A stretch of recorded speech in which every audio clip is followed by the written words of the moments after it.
ने एक बड़ा फैसला लिया। दोपहर में 1 घंटे रामलला का पट बंद रहेगा। देखिए रिपोर्ट।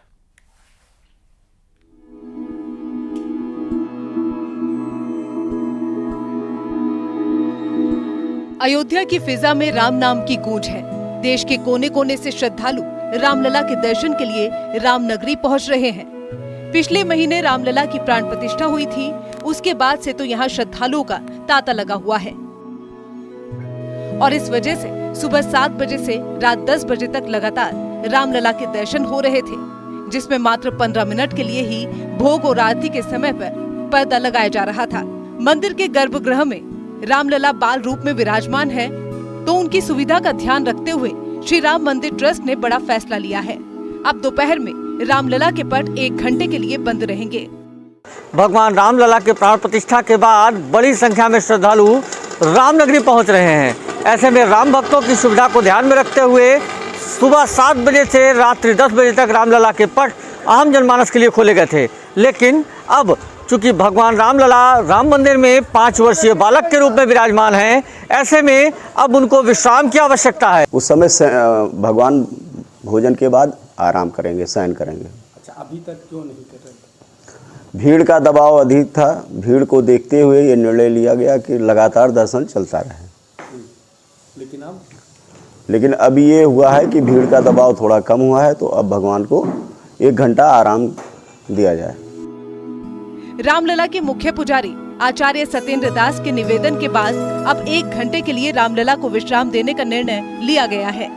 इसमें कहा गया था कि 5 वर्षीय बालक को विश्राम देना बहुत जरूरी है। उन्होंने कहा था, रामलला को आराम की सख्त जरूरत है। जैसे घरों में बच्चों के आराम की व्यवस्था होती है, वैसे ही बालक स्वरूप रामलला के आराम की भी व्यवस्था की जानी चाहिए। उनका ये भी कहना था कि भक्त और भगवान का संबंध बहुत ही अहम है, उन्हें रोका नहीं जा सकता, लेकिन शास्त्रों के मुताबिक प्रभु राम को विश्राम की भी जरूरत है। इसको लेकर पुजारी ने राम मंदिर ट्रस्ट से निवेदन किया था। बीते दिनों श्री राम मंदिर ट्रस्ट के महासचिव चंपत राय ने भी रामलला के अनवरत दर्शन को लेकर सवाल उठाए थे। अब दोपहर 12:30 बजे से 1:30 बजे तक राम मंदिर के पट बंद रहेंगे, क्योंकि रामलला भोग के बाद विश्राम करेंगे। प्राण प्रतिष्ठा से पहले जब प्रभु राम अस्थायी मंदिर में थे, तो दोपहर 12 बजे से लेकर 2 बजे तक विश्राम करते थे, और अब राम मंदिर में भी रामलला के दर्शन के लिए समय में बदलाव किया गया है। अयोध्या से न्यूज़ 18 के लिए निमेश गोस्वामी की रिपोर्ट।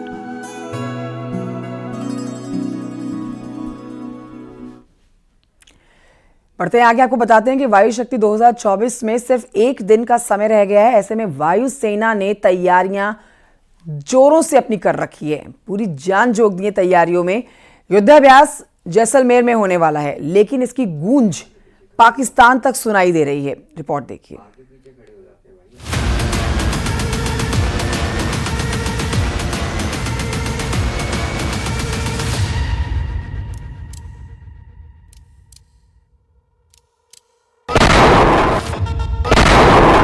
शौर्य, शक्ति और पराक्रम,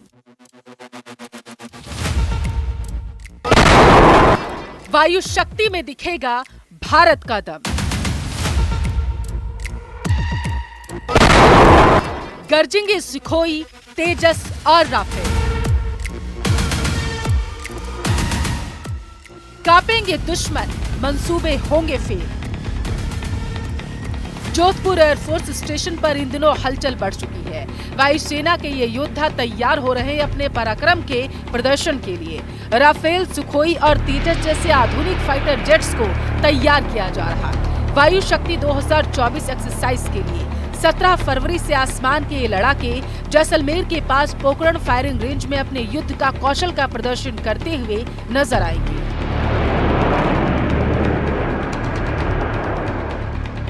वायु शक्ति युद्धाभ्यास के दौरान करीब 2.25 घंटे तक ये फाइटर जेट्स 2 किलोमीटर की जमीन पर जबरदस्त ही बमबारी करेंगे। इस अभ्यास के दौरान 40 से 50 का बम का इस्तेमाल किया जाएगा।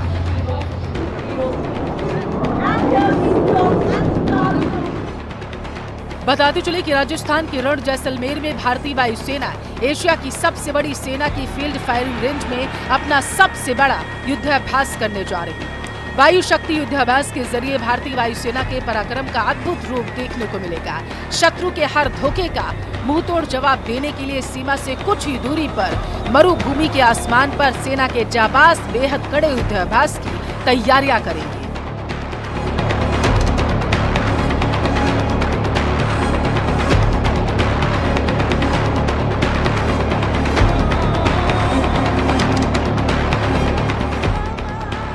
इस युद्धाभ्यास के लिए बुधवार को भारत पाकिस्तान बॉर्डर के पास ही पोखरण फायरिंग रेंज में इंडियन एयरफोर्स ने अपनी ताकत दिखाई।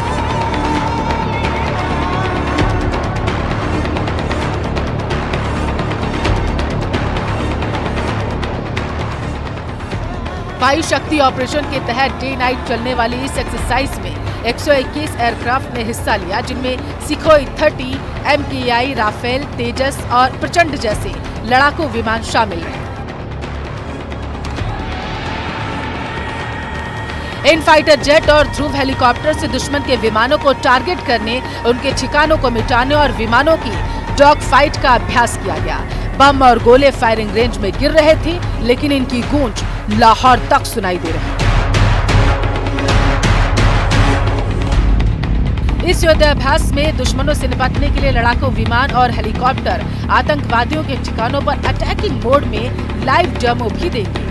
500 एयरक्राफ्ट भारी गोला बारूद और मिसाइलों के साथ हमले का अभ्यास करेंगे। इस वॉर एक्सरसाइज में Rafale, Mirage 2000, Sukhoi 30 MKI, Jaguar, Hawk, C-130J, Hercules और तेजस जैसे ताकतवर विमान और चिनूक, अपाचे और Mi-17 प्रचंड और ध्रुव हेलीकॉप्टर भी अपना दम खम दिखाए।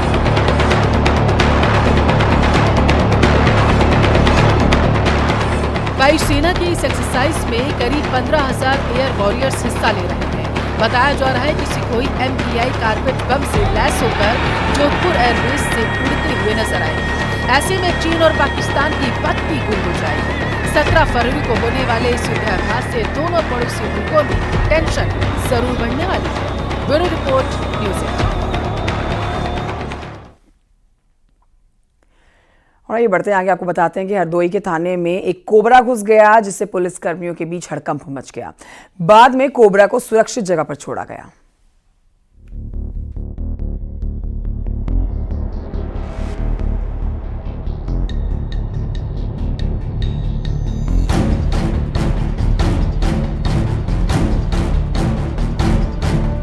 हरदोई के पाली थाना परिसर में उस वक्त हड़कंप मच गया जब यहां पर एक जहरीले कोबरा की हलचल देखी गई।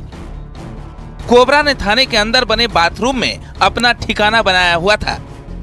तभी एक पुलिसकर्मी की नजर कोबरा पर पड़ी। उसने शोर मचाया, तब थाने में तैनात दूसरे पुलिसकर्मी भी मौके पर पहुंचे। सामने कोबरा को देखकर सभी के होश उड़ गए। कहा जा रहा है कि कोबरा पुलिसकर्मी के कमरे में बने बाथरूम में घुस आया था। इसके बाद स्नेक कैचर को जानकारी देकर उसे थाने में बुलाया गया। पहले तो कोबरा ने बहुत छकाया, वो आसानी से हाथ में नहीं आ रहा था। बेहद ही सावधानी से उसे पकड़ने की कोशिश हुई, क्योंकि वो हमला भी कर सकता था। काफी मशक्कत के बाद स्नेक स्टिक की मदद से कोबरा पर काबू पाया गया। बाद में कोबरा को पकड़कर जंगल में सुरक्षित जगह पर छोड़ दिया गया।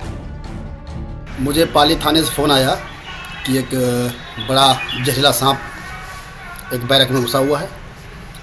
मैं तुरंत पहुंचा थाने, देखा तो कोबरा सांप था। कहीं से अपने शिकार की तलाश में घूम के घुस गया होगा कमरे में। कोबरा पर काबू पाने वाले शख्स का नाम गोपाल मिश्रा है। उन्होंने सांप पकड़ने का हुनर छत्तीसगढ़ में 6 महीने का प्रशिक्षण लेकर सीखा है। कहा जा रहा है कि उन्होंने इलाके में अब तक करीब 150 जहरीले सांपों का रेस्क्यू किया है। सांपों की जान बचाकर वो उन्हें सुरक्षित जगहों पर छोड़ देते हैं। से हमारे घरों में घुस आते हैं शिकारी तलाश में। चूहे हैं और भी मेढक हैं, और इनको मारना तो नहीं चाहिए। भारत में सांपों की लगभग 300 प्रजातियां पाई जाती हैं और इनमें से 60 जहरीली मानी जाती हैं। कोबरा अक्सर जंगल, खेत और रिहायशी इलाकों में पाए जाते हैं। हरदोई के थाने में कोबरा ने पुलिस कर्मियों के पसीने छुड़ा दिए थे, लेकिन जब उसका कहा जा रहा है कि उन्होंने इलाके में अब तक करीब 150 जहरीले सांपों का रेस्क्यू किया है। ये आशीष मिश्रा की रिपोर्ट। अमेठी से एक बेहद हैरान करने वाला मामला सामने आया। यहाँ पर कुछ दिनों पहले एक कार हादसे का शिकार हो गई थी। हादसे के दिन काफी दिन बाद दो युवकों को घटनास्थल पहुंचकर कार को अपने साथ ले जाने लगे, लेकिन पुलिस मौके पर पहुंच गई। देखिए फिर क्या हुआ।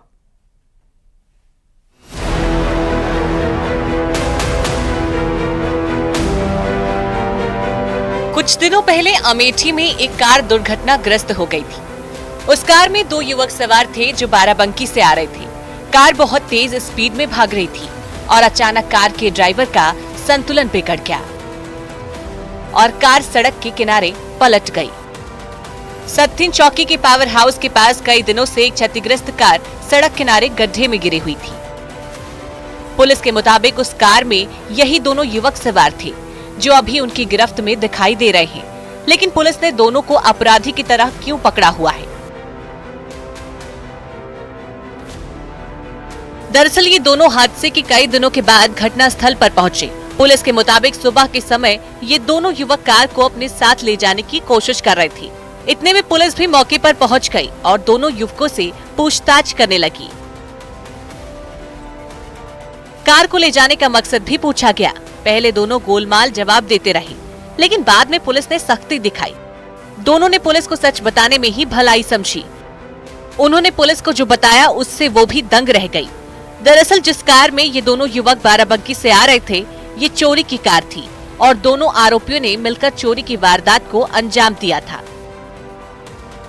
दोनों कार को भगाते हुए ले जा रहे थे, लेकिन रास्ते में हादसा हो गया। हादसे में दोनों युवक घायल हो गए। बाद में दोनों ने अपना इलाज करवाया। ठीक होने के बाद दोनों हादसे वाली जगह पर पहुंच गए। कार वहीं पर पड़ी थी। दोनों कार को फिर से भगाने की फिराक में थे और उसे बेचने जा रहे थे, लेकिन इससे पहले कि वो अपने मंसूबों पर कामयाब होते, दोनों पुलिस के हत्थे चढ़ गए। पूछताछ में पता चला कि दोनों सगे भाई हैं और ये इन्होना थाना क्षेत्र के शिवगढ़ गांव के रहने वाले हैं। आरोपियों ने पुलिस को बताया कि दोनों ने बाराबंकी के कोठी थाना क्षेत्र से कार चुराई थी। बाद में पुलिस ने दोनों आरोपियों को गिरफ्तार कर लिया। अमेठी से न्यूज़ 18 के लिए पप्पू पांडे की रिपोर्ट।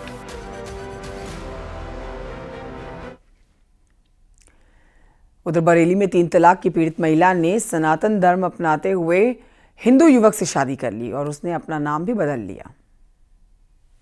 भद्रम कर्णेभिः शृणुयाम देवः भद्रम पश्येमाक्षरभिर्यजत्राः। सनातन रीति रिवाज और मंत्रोच्चार के बाद मंदिर में ये शादी संपन्न हुई।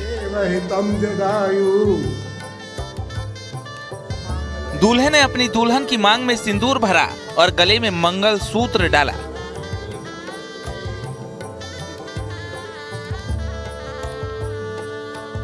दोनों ने एक दूसरे के गले में फूलों की माला पहनाई। पूरे विधि विधान के साथ दोनों ने हमेशा एक साथ जिंदगी बिताने की कसम खा ली। थाना किला क्षेत्र के अगस्त मुनि आश्रम में पंडित के शंखधार ने नसीमा को हिंदू धर्म में शामिल करवाया। उसके बाद युवक महेश शर्मा के साथ विवाह संपन्न हुआ। नसीमा ने अपना नाम बदलकर मीनाक्षी भी रख लिया। नसीमा ने इस खास मौके पर साड़ी पहनी हुई थी। दुल्हन का पूरा श्रृंगार किया हुआ था। दोनों ने 7 फेरे लेकर एक दूसरे के साथ जीवन भर साथ रहने का वचन लिया। दूल्हा और दुल्हन दोनों अपनी जिंदगी की नई शुरुआत से बेहद खुश नजर आए। नसीमा के मुताबिक सनातन में उसकी आस्था थी और इसी वजह से उसने ये शादी की है।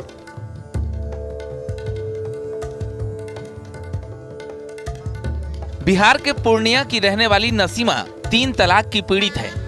देश में 3 तलाक पर कानून बनने से महिलाओं को उनका जीवन सुधारने का हक मिला है। नसीमा का कहना है कि उसने हलाला जैसी कुरीतियों के खिलाफ कदम उठाया है। युवती का कहना है कि हिंदू युवक से शादी के बाद उसके परिवार वाले उससे बेहद नाराज हैं। उसने अपनी जान को भी खतरा बताया है, लिहाजा उसने एसएसपी से सुरक्षा की गुहार लगाई है। फिलहाल इस शादी के वीडियो सोशल मीडिया पर काफी वायरल हो रहे हैं और ये शादी चर्चा में बनी हुई है।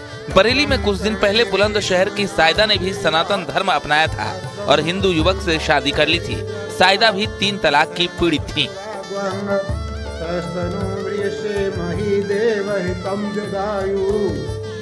बरेली से न्यूज़ 18 के लिए चित्रंजन सिंह की रिपोर्ट।